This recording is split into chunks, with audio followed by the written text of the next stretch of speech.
This dirty GTX 780 Ti has seen better days, so I was thinking, and yes, I do that from time to time, what about a cleaning and a nice warm bubble bath? And for giggles, see how it performs on my homemade PVC rig. Don't skip, I'll be right back.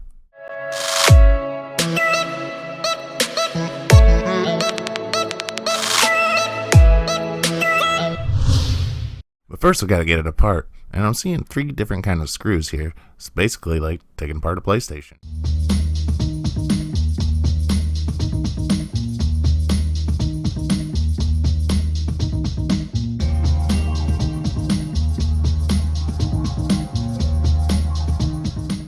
Man, I haven't seen this many screws since I replaced that MacBook Pro's keyboard.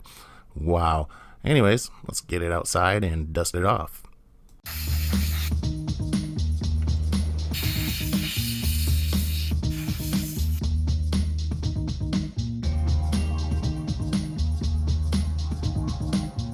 Small sized electronics need a small sponge, don't they?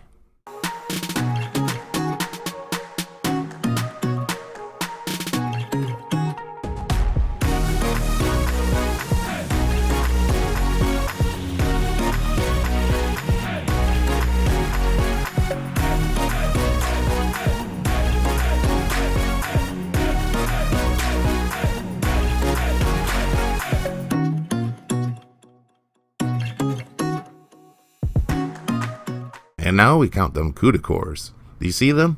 It's my understanding the more you have, the better. I'm just kidding. You can't see them, but if you could, there would be an impressive 2,880. And with that many CUDA cores, I'm just going to have to use some MX4 thermal paste on here, off camera, but I did put it on. So here we go with the rest of the reassembly.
Before we test it, let's see what we're working with. Windows 10 Pro 64-bit, Intel Xeon X5460 775-771 mod, EVGA 780i SLI motherboard, SLI, sorry, 120GB Kingston SSD, and a 600-watt Kratos M1 PSU. And don't forget 4GB of DDR2 Corsair Dominator.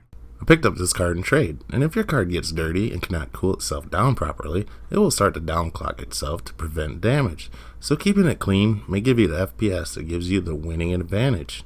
As for me, win or lose, I would have took it apart anyways, because I love to tinker. So let's button this thing up and see what we got. Man, I love this kind of stuff.